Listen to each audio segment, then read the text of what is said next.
आज हम जिस टॉपिक के ऊपर बात करना चाहते हैं उसका नाम है बिटकॉइन। बिटकॉइन वर्चुअल यानी आभासी मुद्रा है। आभासी का मतलब यानी इसका कोई भी भौतिक रूप नहीं है, यह एक डिजिटल करेंसी है। बिटकॉइन एक ऐसी मुद्रा है जिसको ना तो देखा जा सकता है और ना ही छुआ जा सकता है। कंप्यूटर एल्गोरिथम पर बनी करेंसी है। ये सिर्फ इंटरनेट पर मौजूद है, सिर्फ क्रिप्टोग्राफिक नियमों के आधार पर काम करती है। अब आप सोच रहे होंगे क्रिप्टोग्राफिक, ये क्रिप्टोग्राफिक क्या है? क्रिप्टोग्राफिक का मतलब है कोडिंग भाषा को समझने की वो टेक्निक, यानी मैथमेटिकल पजल्स को सुलझाने का वो तरीका। शायद आप यहाँ तक समझ चुके होंगे कि ये एक वर्चुअल करेंसी है यानी डिजिटल करेंसी है। अब आपके मन में एक और सवाल आएगा कि ये अगर डिजिटल करेंसी है तो इसको कहाँ पे रखा जाता है? तो इसका आसान सा सवाल है कि बिटकॉइन को बिटकॉइन के वॉलेट के अंदर ही रखा जाता है, यानी वो डिजिटल वॉलेट जिसको हम ब्लॉकचेन वॉलेट भी कहते हैं, जो आपको प्ले स्टोर और एप्पल स्टोर पे मिल जाएगा, जिसका उपयोग हम सुरक्षित ऑनलाइन ट्रांजैक्शन करने के लिए करते हैं। बिटकॉइन का यूज केस पूरी दुनिया के अंदर बढ़ता जा रहा है। बड़ी बड़ी कंपनियों ने एक्सचेंज के रूप में अपनाया है, जैसे माइक्रोसॉफ्ट, टेस्ला आदि। बिटकॉइन को 2008 में संतोषी नाकामोतो ने बनाया था, लेकिन 2009 में ओपन स्रोत सॉफ्टवेयर के रूप में इसे लॉन्च किया गया, जिसके बाद धीरे धीरे पूरी दुनिया के अंदर इसका इस्तेमाल किया जाने लगा। इससे इसकी जो वैल्यू है वो बहुत जल्दी बढ़ने लगी। जैसे इसकी वैल्यू बढ़ना शुरू हुआ तो लोगों ने इसके ऊपर ट्रेडिंग करना शुरू कर दिया। अब इसकी वैल्यू जो है ट्रेडिंग के ऊपर निर्भर करती है। अगर डिमांड बढ़ जाए बिटकॉइन का रेट भी इंक्रीज हो जाता है, और डिमांड घट जाए तो बिटकॉइन का रेट जो है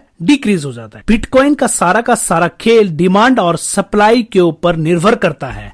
सप्लाई मतलब जो टोटल नंबर ऑफ बिटकॉइन है वो कितने हैं, तो इसका जवाब है 2 करोड़ 10 लाख। इसका मतलब ये हुआ कि मार्केट के अंदर सप्लाई कम और डिमांड ज्यादा है, जिसके कारण बिटकॉइन का अभी का जो रेट है वो $19,000 प्लस चल रहा है। अब ये रेट सुन के आपके मन में एक सवाल और आ सकता है कि इसके ऊपर ट्रेडिंग तो सिर्फ बड़े लोग ही कर पाते होंगे, बड़े बिजनेसमैन ही कर पाते होंगे। नहीं, इसके ऊपर बड़े से बड़ा और छोटे से छोटा व्यक्ति भी ट्रेड कर रहा है, क्योंकि एक बिटकॉइन के अंदर 10,000 करोड़ संतोषी होते हैं। बहुत से लोग संतोषी में भी ट्रेड करते हैं, मतलब बिटकॉइन के छोटे से छोटे टुकड़े से भी लोग ट्रेडिंग करते हैं। बिटकॉइन प्रोड्यूस कैसे होता है? बिटकॉइन प्रोड्यूस होता है बिटकॉइन माइनिंग से। जो लोग माइनिंग के बारे में नहीं जानते वो मेरा पिछला वीडियो देख सकते हैं, जो मैंने सिर्फ और सिर्फ माइनिंग के ऊपर डाला है, जिसका लिंक मैं डिस्क्रिप्शन बॉक्स में डाल दूंगा। इसको देख के आप माइनिंग के बारे में नॉलेज ले सकते हैं, जिससे पता चल जाएगा कि माइनिंग कैसे होती है। Use of bitcoin. बिटकॉइन का उपयोग कहाँ कहाँ किया जाता है? बिटकॉइन का उपयोग अलग अलग ऑनलाइन ट्रांजैक्शन के लिए किया जाता है। ये P2P नेटवर्क के ऊपर काम करता है। P2P का मतलब पेयर टू पेयर लेन देन का वो प्लेटफॉर्म। ध्यान रखिए, P2P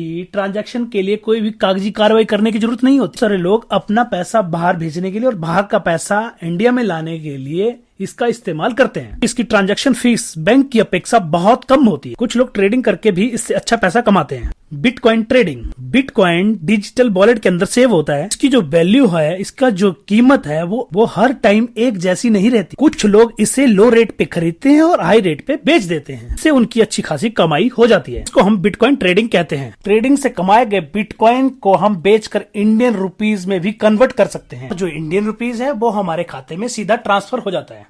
bitcoin investment is safe. Bitcoin की इन्वेस्टमेंट को सुरक्षित नहीं कहा जा सकता, क्योंकि इसमें बहुत ज्यादा फ्लक्चुएशन होता है, यानी हाई रिस्क हाई प्रॉफिट वाली गेम है। इसमें आप बहुत सारा पैसा कमा भी सकते हो और बहुत सारा पैसा गवा भी सकते हो। दूसरा, एक बात और, अगर आप अपने डिजिटल वॉलेट के फ्रेजेस भूल गए तो ये दोबारा रिकवर नहीं होता है, जिसकी वजह से आपको एक भारी नुकसान झेलना पड़ सकता है। इसलिए बिटकॉइन में जो निवेश करना है उसको सोच समझ के ही करें। Bitcoin benefit. बिटकॉइन को दुनिया में कहीं भी किसी को भी भेज सकते हैं। इसके अकाउंट को कभी भी ब्लॉक नहीं किया जा सकता। जैसे कभी कभी बैंक के अंदर बैंक अकाउंट को ब्लॉक किया जा सकता है। इसका उपयोग अंतर्राष्ट्रीय लेन देन में किया जा सकता है। इसमें मिडिल मैन की भूमिका नहीं रहती है। कम खर्च में लेन देन किया जा सकता है। सबसे बड़ी बात, इसे किसी भी देश की गवर्नमेंट ने नहीं चलाया है। ये लोगों द्वारा लोगों के लिए बनाई गई करेंसी है और इसकी जो कीमत है वो भी हम लोग ही डिसाइड करते हैं। सबसे बड़ी बात कि ये ब्लॉकचेन के ऊपर काम करता है, यानी किसी भी प्रकार की धोखाधड़ी नहीं की जा सकती। बिटकॉइन को कैसे खरीदा और बेचा जाता है? बिटकॉइन को वैसे ही खरीदा जाता है जैसे सोने को खरीदा जाता है। सोना खरीदने के लिए जैसे ही आप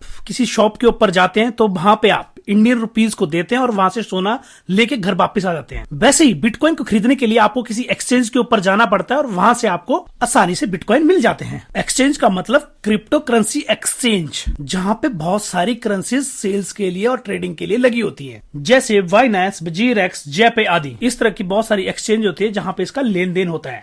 बिटकॉइन इंडिया में लीगल है या नहीं है?